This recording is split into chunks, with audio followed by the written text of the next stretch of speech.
복서를 뚫고 이 자리에 나오신 우리 모든 성도님들을 진심으로 환영합니다.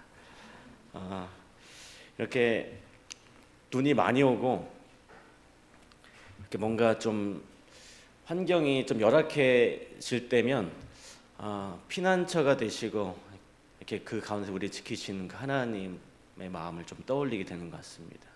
오늘 이 폭설 가운데도 우리를 지키시고 이렇게 따뜻하게 예배를 드릴 수 있는 이것을 허락하신 하나님께 다시 한번 우리 감사하면서 이제 진짜로 새해가 됐지 않았습니까? 진짜 새해가 되었기 때문에 정말 감사하는 마음으로 이 새해를 시작하셨으면 좋겠습니다. 여러분 새해 소망 있으시죠? 아마도 구체적이든 구체적이지 않든 대부분의 사람들에게 바라는 소망이 있습니다. 이 사람에게 바라는 소망이 있다는 것은 지금보다 더 좋은 것이 먼저 알고 있다는 뜻이죠. 히브리서 11장 40절의 말씀을 보겠습니다. 히브리서 11장 40절입니다. 우리 다 함께 한번 읽어보겠습니다.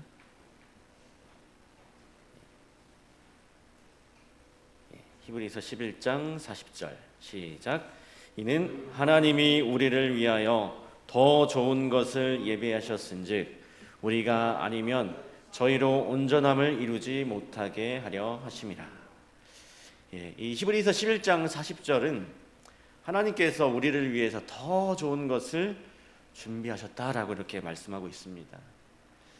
이제 이 말씀이 히브리서 11장의 제일 마지막 구절인데요. 이 히브리서 11장에는 우리가 잘 아는 것처럼 믿음으로 살았던 많은 성경의 인물들이 기록되어 있죠.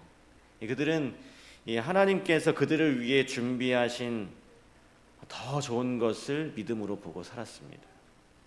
그들이 믿음으로 바라본 그 더 좋은 것은 오늘 우리들을 위한 것이기도 합니다. 이 부모님들은 할 수만 있다면 자녀에게 항상 더 좋은 것을 주길 원하죠. 더 좋은 것을 주고 싶어 합니다. 그런데 그것과는 비교할 수 없는 더 간절한 마음으로 하나님 아버지께서 우리에게 더 좋은 것을 주고자 하신다는 사실을 이 말씀에서 우리는 알 수가 있는 것입니다. 히브리서에 보면 이 더 좋은 혹은 더 나은이라는 표현들이 참 많이 나와요. 더 큰 이가 없으니 더 큰 자, 더 좋은 소망, 더 좋은 언약, 더 아름다운 직분, 더 좋은 언약의 중보, 더 크고 온전한 장막, 여러 표현들이 많이 나오는데요.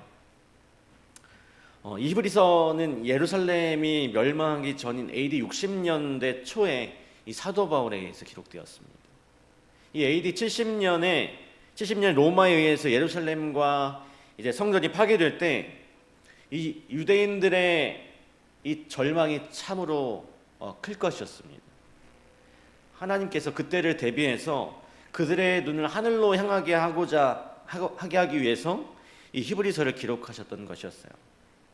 비록 이 땅에 성전이 파괴될지라도 하늘에 성전이 있다는 사실을 다시 알려주고 싶으셨습니다. 비록 이 땅의 제사장들이 죽임을 당할지라도 하늘에 예수께서 영원한 대제사장으로 계시다는 사실을 알려주고 싶으셨던 것이었어요. 그래서 하나님께서 히브리서에 이 땅의 것보다 더 좋은 것을 많이 기록해 두셨습니다. 그래서 우리가 살아가는 우리의 삶은요, 더 좋은 것을 얻기 위해서 비교하며 선택하는 계속적인 그런 과정이라고 할 수 있죠. 우리 작게는 우리가 마트에 가서 과일을 살 때 어떻게 합니까? 좋은 과일을 어떻게 해요? 고르죠. 선택하죠. 어떻게 하면 내가 더 좋은 직장을 얻을 수 있을까? 내가 어떻게 하면 더 멋진 배우자를 만날 수 있을까? 어떻게 하면 내 자녀를 더 훌륭하게 키울 수 있을까? 그래서 사람들은 오늘도 더 좋은 것을 얻기 위해서 열심히 비교하면서 살아갑니다. 한 가지 실험을 해보면 누군가가 여러분에게 돈을 나눠준다고 이렇게 가정을 하고요. 그런데 내가 10만 원 받을 때, 누군가 나에게 돈을 주는데 내가 10만 원 받을 때 남들은 2배인 20만 원을 받는다. 이게 첫 번째 안이고요. 두 번째 안은 내가 2만 원을 받을 때 남들은 절반인 만 원을 받는다. 여러분 어떤 것을 선택하시겠어요? 첫 번째를 선택하시겠어요? 두 번째를 선택하시겠어요? 내가 10만 원을 받을 때 남들은 2배인 20만 원을 받는다. 아니면 내가 2만 원 받을 때 남들은 절반인 만 원을 받는다. 실제로 이런 실험을 했대요, 미국에서. 결과가 어땠을까요? 이 사람들이 자기가 돈을 적게 받아도 남보다 많이 받는 B 안을 훨씬 많이 선택했대요. 왜 사람들이 이 두 번째 안을 많이 선택했을까요? 이 실험 결과가 어떤 것을 보여주는 것일까요? 내가 많이 가져도 남이 나보다 더 많이 가지면 행복을 느끼지 못한다는 겁니다. 내가 조금 가졌어도 남과 비교해서 더 많다면 행복을 느낀다는 것을 보여주는 것이죠. 우리의 행복이 철저히 남과 비교해서 얻어지는 이 상대적인 행복이라는 사실을 보여주고 있습니다. 왜 우리가 남과 비교해서 행복하다 혹은 불행하다라고 생각할까요? 초중고생 2,000명을 대상으로 설문조사를 했는데 그 결과 고등학생 10명 중 4명 이상이 10억이 생긴다면 잘못을 하고 1년 정도 감옥에 들어가도 괜찮다라고 대답을 했대요. 같은 대답을 한 중학생은 28%였고 초등학생은 12%였답니다. 학년이 올라가고 나이가 많아질수록 이 윤리의식이 낮아졌어요. 이런 학생들이 사회의 어른이 될 때 어떤 사회가 될까요? 학생들이 왜 이런 대답을 했을까요? 행복을 철저히 물질적인 기준으로 생각하고 있기 때문에 그렇습니다. 이 물질적 가치는 비교하고 비교될 수밖에 없어요. 크냐 작으냐, 비싸냐 싸냐, 그렇죠? 이 비교하면서 살아갈 때 사람은 행복해질 수가 없는 것입니다. 그래서 이 다른 사람이 누리고 있는 것과 절대로 우리가 비교하는 삶을 살면 안 될 것 같습니다. 그냥 가진 것에 좀 만족하면서 살 줄 알아야 할 것 같습니다. 그러나 우리가 꼭 비교하면서 살아야 할 것이 있는데요. 그것은 이 땅의 것과 하늘의 것을 비교하는 것입니다. 이 땅의 것을 비교해봐야 50보 100보예요. 그러나 이 땅의 것과 하늘의 것을 비교하면 말 그대로 천지 차이인 것이죠. 히브리서 7장 19절 말씀을 보면 이에 더 좋은 소망이 생기니 이것으로 우리가 하나님께 가까이 가느니라. 여기 더 좋은 소망이라고 하는 말이 나오죠. 이 더 좋은 소망은 예수님께, 예수 그리스도께 중심을 둔 그런 소망입니다. 이 사람들이 일반적으로 가지고 있는 이 소망도 꽤 좋은 것일 거예요.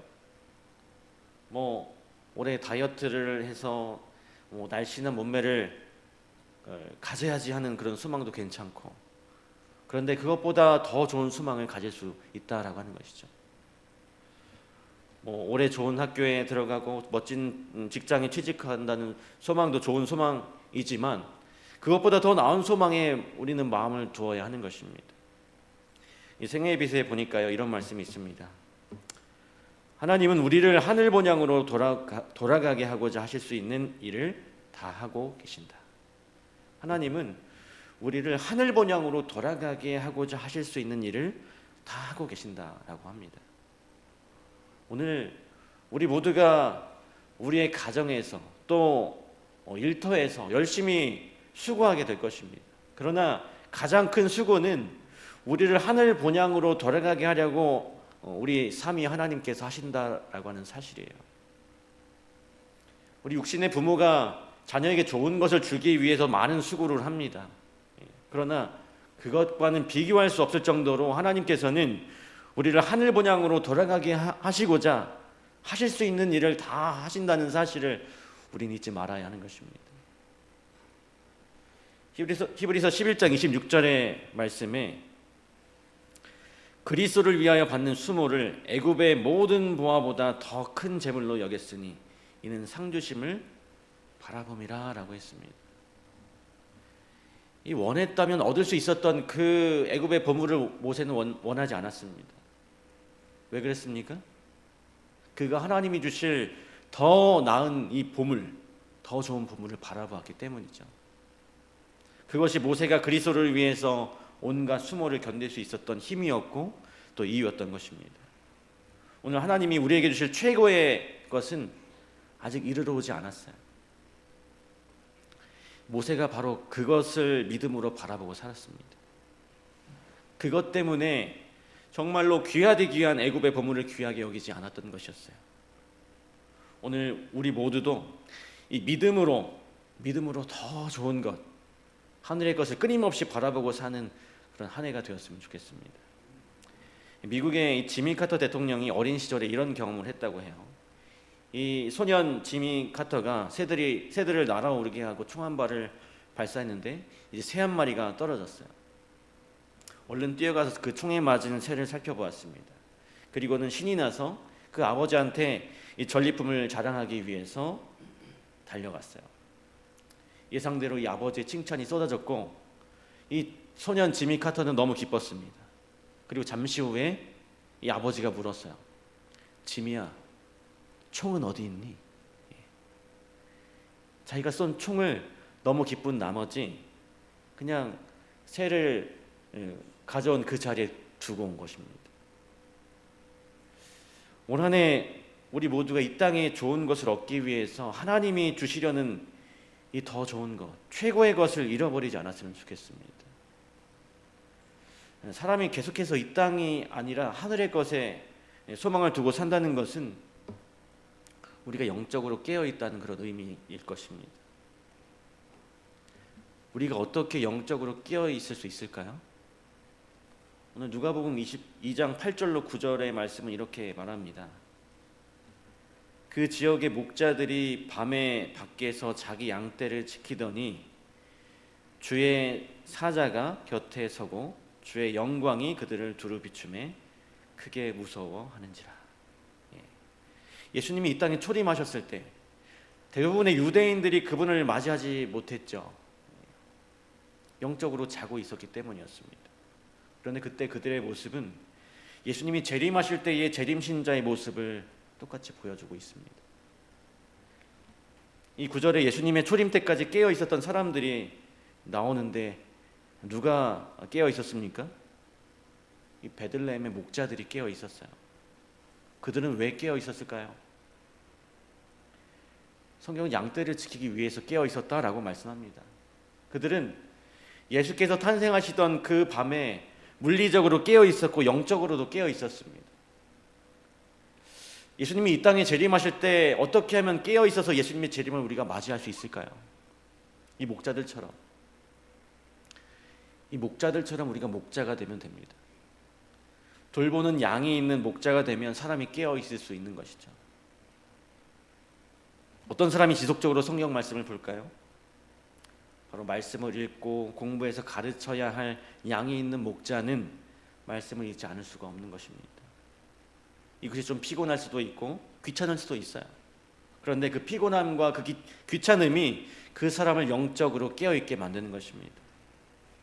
여러분, 어떤 사람이 계속 기도할 수 있을까요? 다른 사람을 위해서 기도해야 하는 사람은 계속 기도할 수 있습니다. 이 일도 참 피곤하고 귀찮을 수도 있어요. 그런데 그 피곤함과 귀찮음이 그 사람을 영적으로 깨우게 만든다는 것입니다. 하나님께서 우리 모두를 깨어있게 하시려고 영혼을 돌보라고, 바로 목자가 되라고 우리에게 말씀하십니다.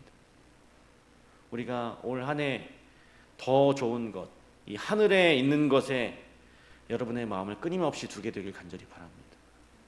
그러면 여러분들이 돌볼 양을 찾고 또 여러분이 목자가 되면 반드시 말씀을 보게 되어 있고 기도하게 될 것입니다.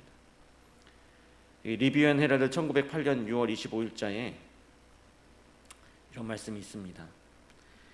남의 유익을 구하는 것이 참된 행복을 찾을 수 있는 길이다. 사람은 하나님과 자기 동료 인간을 사랑함으로 인하여 자기 자신이 손해를 입는 것이 아니다. 인간의 정신이 이타적이 되면 될수록 그는 더욱 행복해진다. 고린도전서 12장 26절에서 사람이 몸에서 한 부분이 고통을 받으면 다른 부분도 고통을 받는다고 말합니다. 그리고 에베소서 1장 23절에는 교회는 예수님의 몸이라고 말씀하고 있어요. 예수님이 십자가에 달려 돌아가시기 전에 참으로 간절히 기도하신 것은 자신과 아버지가 하나이듯이 제자들이 서로 하나가 되게 해달라는 그런 기도였습니다. 여러분, 하나 되는 것의 의미가 무엇일까요? 바로 한 사람의 마음이 아플 때 함께 아파하는 것입니다. 한 사람이 기뻐할 때 함께 기뻐하는 것입니다. 이것이 바로 하나됨의 의미라고 할 수 있는 것이죠. 이것은 예수님의 사랑이 사람의 마음에 있을 때 가능한 일입니다. 이것은 각 신자의 그 마음속에 예수님의 사랑이 회복되는 것을 의미하기도 합니다. 이제 여러분, 진짜 우리 새해가 밝았습니다. 올 한 해 이 땅의 것도 정말 좋지만 우리가 더 좋은 것, 이 최고 좋은 하늘의 것을 더 많이 생각하면서 살았으면 좋겠습니다. 그리고 그렇게 되기 위해서 예수님의 마음으로 돌봐야 할 양을 챙기는 그 목자로 우리 모두가 살았으면 좋겠습니다. 그리고 그 여러분의 그 결심에 하나님의 축복이 함께 하셔서 올 한 해 여러분들의 삶이 더 좋은 것을, 하나님께서 주시는 더 좋은 것을 받아 누리는 그런 복된 생애가 되었으면 좋겠습니다. 오늘 우리 모든 여기 계신 모든 성도님들의 삶이 정말로 하나님께서 복 주시는 그런 아름다운 삶이 되길 간절히 바라면서 오늘 말씀을 마치도록 하겠습니다. 이 시간 제가 기도하겠습니다.